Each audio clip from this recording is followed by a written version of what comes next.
It's my pleasure to tell you about our CIRM Tran1 grant, in which we are pursuing a project entitled Human Embryonic Stem Cell Derived Neural Stem Cells for Severe Spinal Cord Injury. And basically, I'm going to tell you the story of the remarkable biology of neural stem cells in the context of spinal cord injury, and how we're trying to leverage that biology to move this technology along to humans and develop a therapy for even severe spinal cord injury. And I'd like to, at the outset, acknowledge the many collaborators that are part of this project moving forward, both within my own group at UCSD and our collaborators at a number of other institutions. It's really been a multi-institutional effort supported by many sources that are listed here at the bottom.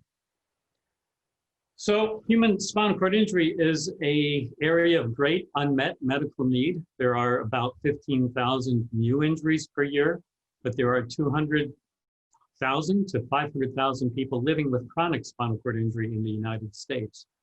And tragically, this often affects people early in life, sometimes at infancy after spinal bifida occurs, but often in younger adults because of activity. And then there's another wave in older adults as osteoarthritis of the spine can cause spinal cord compression.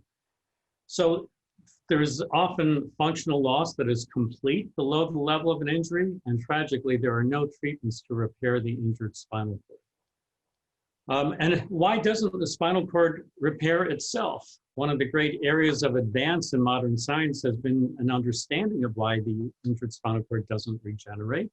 And those reasons are listed here. If you look at the MRI image on the right, the area of darkness is a spinal cord injury site in a human several years after injury. And this injury site is empty. And regenerating axons need a bridge onto which they can grow. And when the spinal injury site is empty, they have no bridge. Secondly, the injured spinal cord doesn't produce new proteins to stimulate growth, unlike the injured peripheral nerve, which does. Third, there are actually several proteins that form around this injury site that block new growth, even if it were to occur. And fourth, inflammation often worsens the damage. And then finally, it may be the case that injured cells of the central nervous system need a stimulus to wake up again and actively re-enter a growth state. And so I'm going to tell you the story of the remarkable biology of neural stem cells and their ability, surprisingly, to grow very large numbers of axons, which are the connections of the nervous system, over very long distances after spinal cord injury. So let me take you through this now.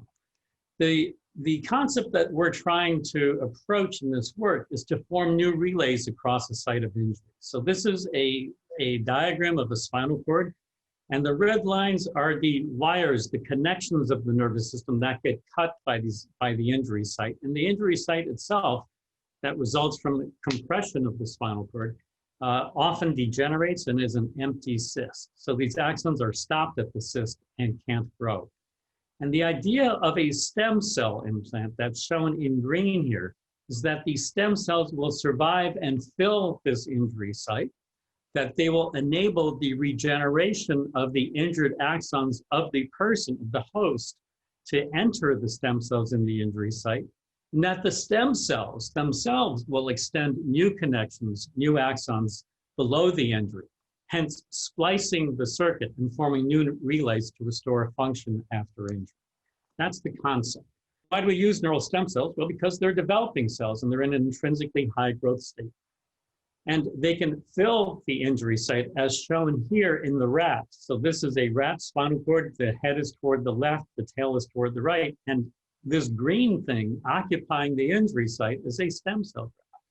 And they can indeed fill this injury site if provided the right substances to do so, and can reestablish physical continuity and represent a bridge for growth. These stem cells are a unique environment that allows the injured host axons to regenerate into the injury site, and these stem cells in turn extend the new connections below the injury. So they can bridge the gap, they can splice the circuit, and hopefully improve function. So this is the hypothetical concept. To what extent do we actually see this happen? Well, I'll show you that in a second. So let me just go back a step and say, well, what are stem cells? So these are the cells that form the brain and the spinal cord as we are fetuses developing before we are born. So stem cells can become all nerve cells, neurons, as well as the supporting cells of the nervous system called the glia, which are also called the astrocytes and the oligodendrocytes. So we start with an embryonic stem cell, and some of these cells, after many days of development, become committed neural stem cells, where they will just generate cells of the brain and the spinal cord. We are making the cells at that stage when they are neural stem cells. We are making them from an embryonic stem cell line that was first produced at the University of Wisconsin 2 decades ago. And we use these cells because they are generally safe and they show controlled growth properties. And these are called the H9 line of human embryonic stem cells that were, again, developed decades ago. We're not generating new stem cells. We're taking those existing stem cells and making spinal cord neural stem cells from them. So we take those cells, we drive them to become these spinal cord cells. And they have to be driven to spinal cord stem cells because their spinal cord properties are necessary for them to be effective in neural repair. So what do they do when we place these cells in animal models of spinal cord injury? So if we don't put anything in the injury site, then it's empty. So this again is a rat spinal cord. It's a very thin section of the spinal cord. The head is to the left, the tail is to the right, and this is all the spinal cord, and it's been cut. This is a severe lesion. This is as severe as it gets. And nothing fills in the injury site. This is showing the edges of the cut spinal cord on either side. So our first job was to get these cells to survive and, in a sense, flourish in the injury site. And this took years of development, embedding these cells in a gel and adding proteins called growth factors to enable them to survive and fill the lesion site. And eventually, my partner in this work, Paul Liu, and our collaborators in our own group and others were successful in getting these stem cells to survive and fill an injury site. And when we could do that, we saw this astonishing biology emerge. So we made all of our stem cells green. We genetically made them green by tagging them with a protein called green fluorescent protein. So when we introduce these cells into animals, they stay green. And all of the connections that they grow outward are also green. So we can see them and we can track them, we can track their fate. So we did a complete cut of the rat spinal cord here, and we implanted human neural stem cells in the rat spinal cord. These were immunodeficient animals, so the grafts were not rejected. And from the injury site here, you can readily see the outgrowth of tens of thousands, in larger animals, hundreds of thousands of new connections, new axons streaming down the spinal cord that has lost its inputs because of the connections. This is absolutely astonishing biology that we did not anticipate when we began this work. And if we look at human neural stem cells, again, put into the right side of the spinal cord, now we're seeing the spinal cord in a cross section. So the injury is several sites above this. And if we look 4 spinal cord levels below the injury, everything green here is a human axon growing through the rat spinal cord on the right side. And you can see that the spinal cord is almost replaced by human axons. This amount of growth is, again, it's just remarkable that this occurs. And if we look at a higher magnification in the spinal cord, we see all of these green human axons growing among the yellow axons of the rat itself. And here they are branching off and going into the areas where the cells are, the gray matter of the spinal cord below the injury. So what I've shown you so far is that we can take the stem cells and plant them in the injury site. They survive in the injury site and they extend all the connections below. But what about the host? Does it regenerate axons into the stem cell graft? Because that has to happen too for a relay to form. And the answer is yes, it does happen. So here are the injured axons approaching an injury site, again in the rat spinal cord. So the white dotted line outlines the stem cell graft we have placed into the spinal cord. Normally, the connections of the host, these axons, would stop right here and not grow. But now in the presence of the graft, you can see how extensively they actually regenerate into the injury site. They regenerate in and they form connections, synapses, with the grafted neural stem cells. The neural stem cells, as they send the axons down the spinal cord, also form connections, synapses, with the host neurons below the spinal cord that lost their inputs. So we have spliced the circuit. Does this support functional recovery?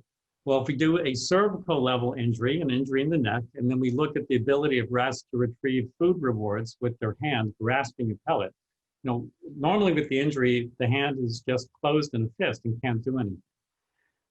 If we wait over time, the rats show very little recovery. This is the number of pellets that they can reach if they do not have a stem cell graft.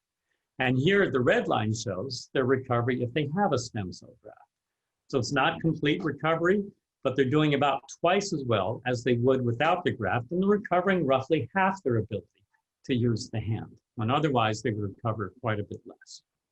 And if we look at the legs, when we do a complete thoracic transection, so if we cut the spinal cord completely here in the back as opposed to the neck, then the arms are fine in rats, but then their legs are not functioning.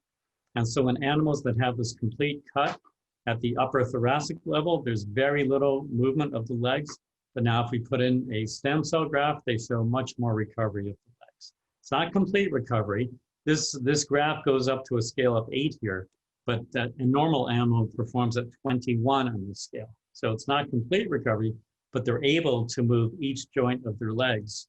And that's what this amount of recovery represents.